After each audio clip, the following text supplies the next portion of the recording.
Prime Minister Dr. Timothy Harris has described criticism over a new correctional facility as hot air and propaganda by two former cabinet ministers. At the 29th June Cabinet press conference, Prime Minister Harris responded to questions over the recently started construction of the prison facility funded under the Citizenship by Investment program. The Prime Minister said the two former ministers had no issue with the project when it was approved in Cabinet. What you have here is a lot of propaganda, hot air, with no meaning and no real rationale to them. The two persons who are leading in questioning the new correctional facility were two senior members of the cabinet who sat, considered the documentation presented by the technical team at Skipper and the CIU. In fact, at one of the sitting of the cabinet, Lescan, the CEO, was there, and I think Mrs. Freights. Questions were asked and answered. And everyone in the cabinet approved the project. According to the Prime Minister, the $2 billion cost to construct the prison referred to by the PAM and CCM leaders is just a story, and there is no cost to the country to construct the facility. A private party, a citizen of St. Kitts and Nevis to the economic citizenship route, came forward with a proposal to finance the construction of the prison, and the government agreed. Mark Brantley agreed. Sean Richards agreed to the proposal. This $2 billion story is just that, a story. It has no meaning. It has no meaning. For the record, this facility will cost the taxpayer of St. Kitts and Nevis not 1 cent. There is no cost to the country of building it. We are not investing in it. We will own it when the construction of it is completed. What we have paid so far, we paid Stacey Hobson just over $2 million for developing the design of the prison. And we insisted that the developer will build the prison in accordance with the specifications developed and approved by the building board. However, it must be noted that both Sean Richards and Mark Brantley have indicated publicly that they had approved and supported the project. Their contention now is that the project has been elevated to high priority in a post-COVID-19 environment and believe other cabinet-approved projects should have been given higher priority. Glenn Bart reporting for SK Newsline. Chief Medical Officer Dr. Hazel Laws is explaining why some COVID-19 restrictions, including the entry requirements, will remain in place for St. Kitts and Nevis. In recent days, there have been calls from political leaders and former Chief Medical Officer Dr. Patrick Martin to remove the COVID-19 border restrictions, as these are no longer necessary considering the COVID-19 situation in St. Kitts and Nevis. So in summary, there is a surge in the number of cases locally. There's a surge in the number of COVID-19 cases in our source markets. And so the question of change, as I said before, our entry protocols have been guided by data and the latest information. And so it's not wise to make a change at this time. The most important thing to do is to contain this present wave of COVID-19 infections prior to consideration of change. In recent days, there have been calls from political leaders and former Chief Medical Officer Dr. Patrick Martin to remove the COVID-19 border restrictions, as these are no longer necessary considering the COVID-19 situation in St. Kitts and Nevis. 82.8% of the adult population is vaccinated as reported. On March 1st, 2022, the Chief Medical Officer declared that there is a high threshold of population immunity that has been built up to buffer against even the most highly contagious variants of COVID-19 virus as seen with Omicron variant experience. Antiviral and therapeutic medications are tools are now freely sold retail on the global market. These facts and stats point to the fact that St. Kitts and Nevis is now in a position to learn how to live with COVID-19 and put an end to government regulations, especially as far as traveling home is concerned. If I had my preference, I would remove that requirement altogether because I do not believe it serves any useful purpose at this point. And if it can be, as we expect it will be abused, then that is even more reason to have it removed right away and allow our people the capacity to travel in and out of their country as they had been accustomed to prior to COVID. Meanwhile, former Chief Medical Officer Dr. Patrick Martin suggests that the state of health of residents in St. Kitts and Nevis is better able to adapt to new variants and subvariants of the coronavirus. There isn't any stealth Omicron from a scientific standpoint. This is another Omicron variant that we're now up to 5 subvariants of Omicron. Each subvariant has a change in the genetic sequence. And so with each change, the immune system has to adapt and respond. And adaptation will take weeks, days or weeks. In the meantime, those persons who are particularly vulnerable will become infected and reinfected. There have been reports of increases in COVID-19 cases globally, particularly in the United States, and with reports of new subvariants of the coronavirus. Andre Huey, SKN Newsline.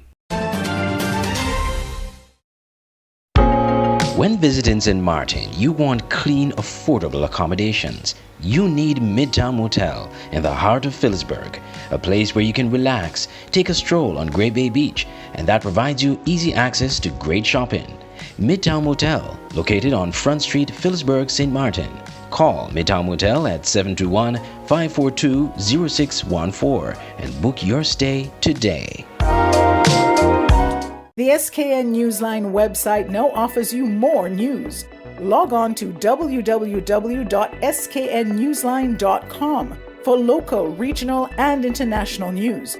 You can also watch the latest newscast and keep abreast with news in sports, all from sknnewsline.com. That's www.sknnewsline.com. News at your fingertips.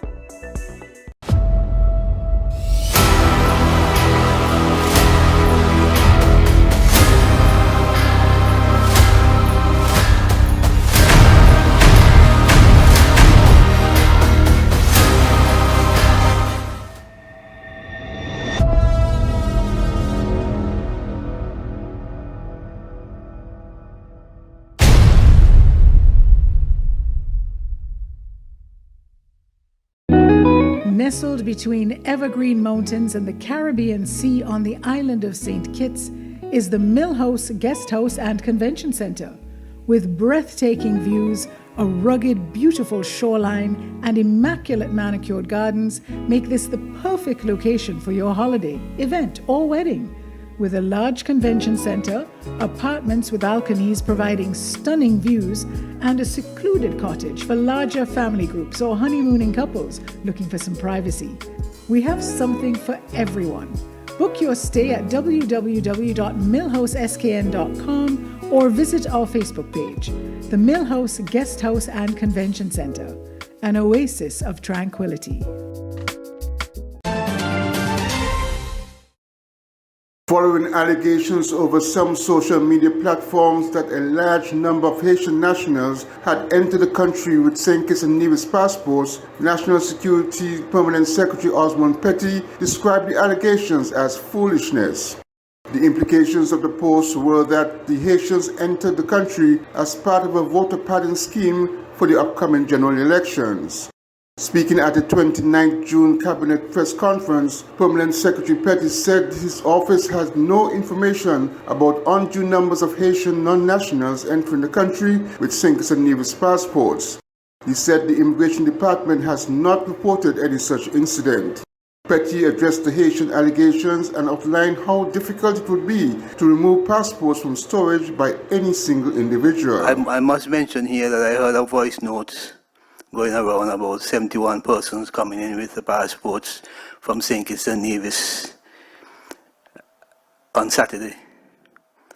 And I should say here, even though there was a press release, that on Saturday 6 persons came into this country with passports from Haiti. And they had Haitian passports, and they had visas to come to St. Kitts, 6. And so these type of sensational statements are really uncalled for and misleading. The second thing I want to say before I sit is, how do we process a passport here in St. Kitts? And I am 99.99% sure that no one can generate a passport very easily from our passport office. Normally it takes 3 persons to process a passport. In an emergency situation, the supervisor and 1 other can do the passport. But normally, the normal process is for 3 persons to process 1 passport.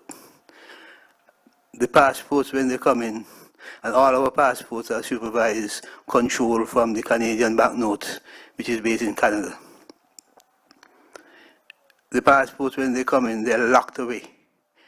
To get into the passport, to remove any passport, the supervisor and our CBN trained technician, both of them simultaneously have to go to the locker and input their passwords and codes to open it and remove passwords and remove passports. The allegations made the rounds over the weekend, creating concern in some quarters. Glenn Bart reporting for SKN Newsline.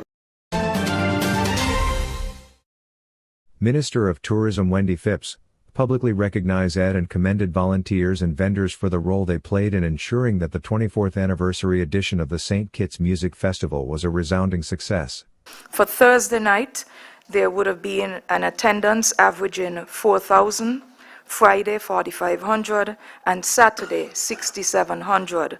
I said it is with a caveat, meaning that the figures that are associated with the attendance in the 4 private boxes are not included in this figure. Those private boxes, in between the 4 of them, would normally average anywhere between 1,500 to 1,700 extra persons. So those figures are being worked on, and by the time the exit press conference is done, the final figures would be presented. By extension, the expenditure related to the music festival is currently being tabulated. Phipps encouraged persons with outstanding invoices to turn them into the Ministry of Tourism and the St. Kitts Tourism Authority Music Festival Committee so that they can be settled in a timely manner. We do have a number of invoices that are outstanding, and as such, I'm using this opportunity to encourage those persons who have outstanding invoices that should be turned in to the Ministry of Tourism, the SKTA Music Festival Committee, to do so that we can make the remittances, as is the practice of the SKTA and the Music Festival, to do so in a timely manner. Equally important, Minister Phipps noted that a review will be carried out to determine the strength of the overall product. Minister Phipps added that budgetary support of $2.4 million EC was allocated for the expenditure related to the music festival. I am Billy Joey for SKN Newsline.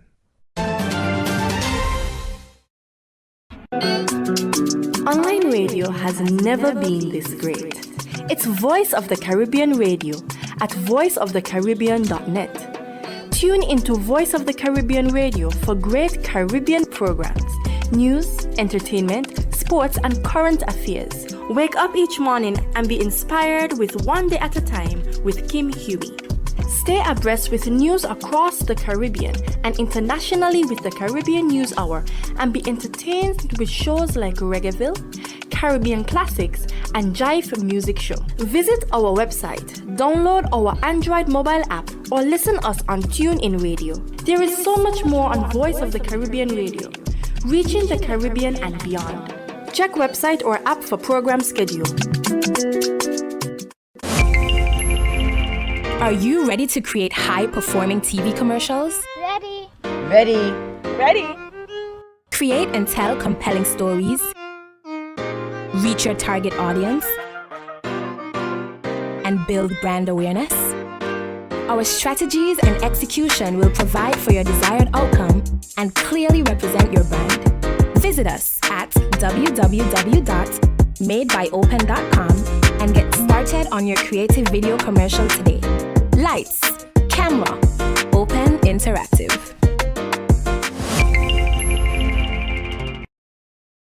Auto Plus Car Wash, located on the College Street Gut, Bastille, St. Kitts. Bring your car to Auto Plus Car Wash to remove water stains, wiper marks. Get your doors, roof panel cleaned, seat floor mats, buffing, headlights, and engine wash. You get quality service at the best price at Auto Plus Car Wash. They really care for your car. Call 765-5140 or visit them on the College Street Gut, Bastille, St. Kitts. Auto Plus Car Wash, where the service is number one.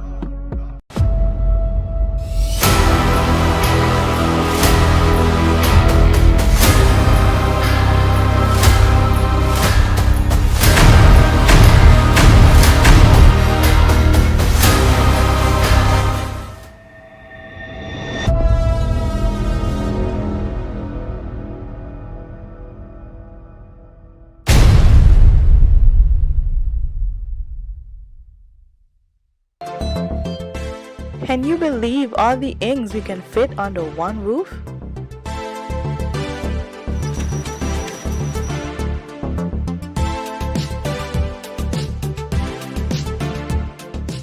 We're here to help your small business any way we can.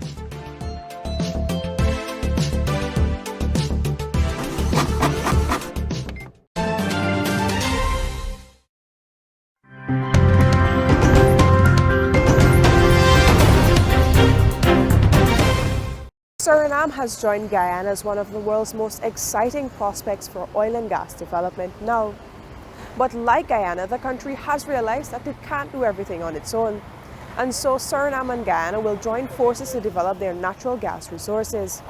And they will also partner with Trinidad and Tobago, an experienced exporter of natural gas, to help save the Caribbean from being at the mercy of other extra-regional suppliers that have cut supplies and hiked prices when times were tough. This move to collaborate with each other is much needed, according to Dr. Vernon Paltu, the president of the Natural Energy Corporation of Trinidad and Tobago.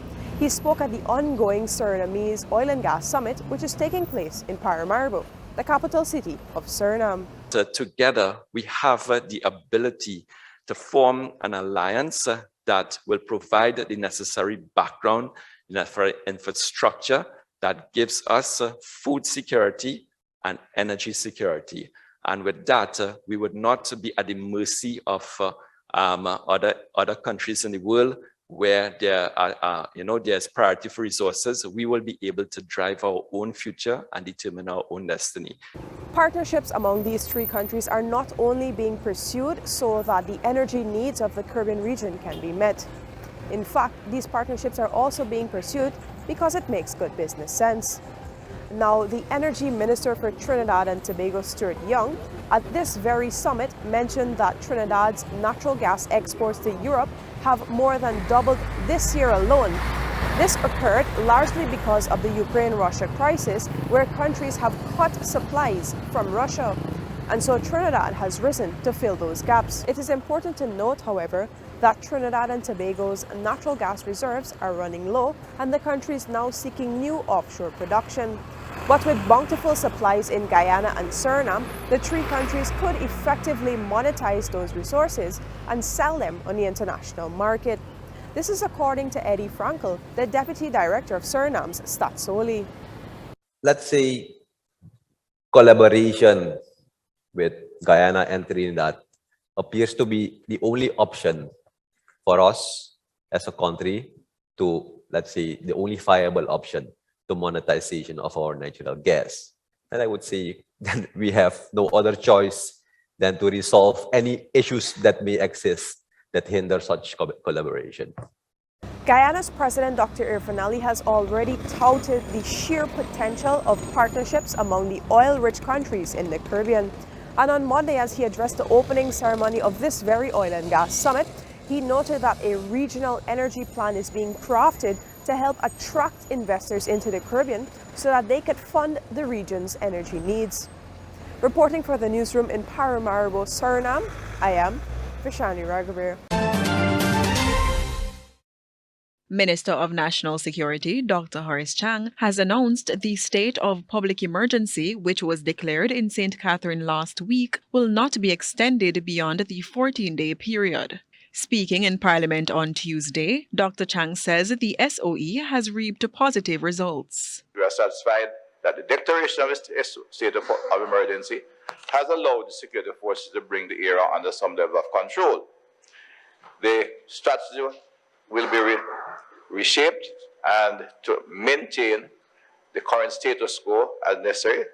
If there's any further change in the situation, we'll advise nations what further steps can be taken. Dr. Chang says heads of the security forces have pledged to continue their work throughout the parish. He also notes crime numbers have been reduced since the intervention came into effect. Of the 10 days preceding the declaration, there were 15 murders in St. Catherine. There were 4 since the declaration, and in fact in the last few days, absolutely none.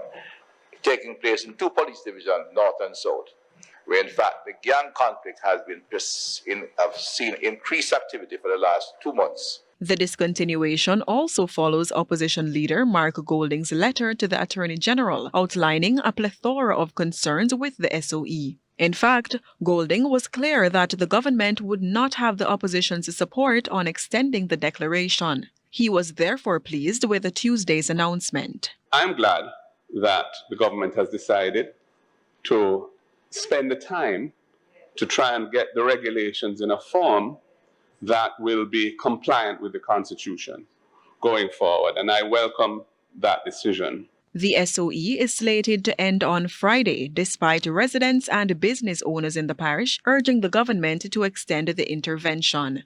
Veronique Bowen for CVM Live.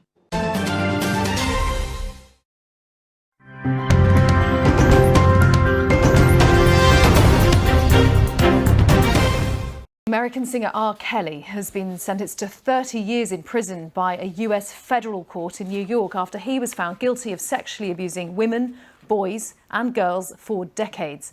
The 55-year-old singer was convicted of all 9 counts against him in the sex trafficking trial, which took place in September. Our North America correspondent Neda Tawfiq was in court and sent this report. R. Kelly's victims were ignored and vilified for years, mainly Black Americans who felt their voices weren't valued. This sentence means everything to them. There wasn't a day in my life up until this moment that I actually believed that the judicial system would come through for Black and brown girls. I stand here very proud of my judicial system, very proud of my fellow survivors, and very pleased with the outcome. 30 years did he do this, and 30 years is what he got. I never thought that I would be here to see him be held accountable for the atrocious things that he did to children. I don't know what else to say except that I'm grateful. I'm grateful for today. I believe I can fly. His star power was his shield. He used his inner circle to exploit minors, women, and men. They all came from varied backgrounds, but were similar in their adoration for Kelly. Once under his control, he required them to follow a degrading set of rules. They had to call him daddy, and they weren't permitted to leave their rooms for any reason without his permission. He also directed every aspect of the sexual abuse with him and others, and recorded many of the instances. For years, his crimes were an open secret, including his marriage to the late R&B singer Aaliyah when she was just 15 years old and he 27. The stories from a documentary called Surviving R. Kelly stunned the public and led to calls to mute his music. It also shone a light on an industry said to be rife with harassment and abuse. The music industry has just not even begun to have its reckoning. It isn't just one person who's like a skeevy predator. It's the scaffolding, it's the system, it's the star machine. R. Kelly's legacy will no longer be defined by his voice. He'll forever be remembered as a sexual predator. Neda Tawfiq, BBC News, New York.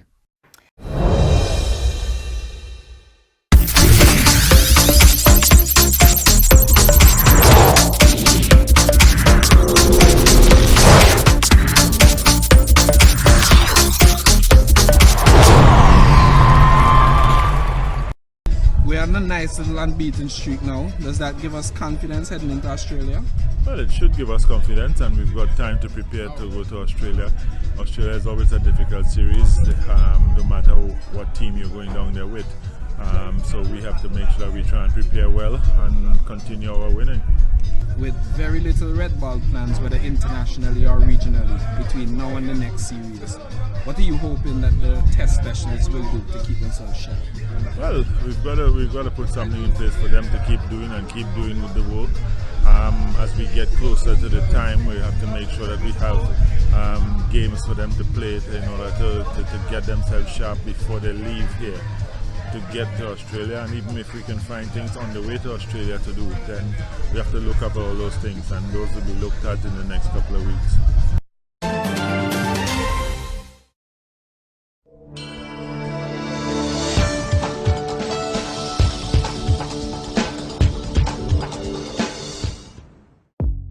Welcome to the SKN Newsline Weather Report. I am Janil Boone. Here is a look at the forecast for St. Kitts and Nevis.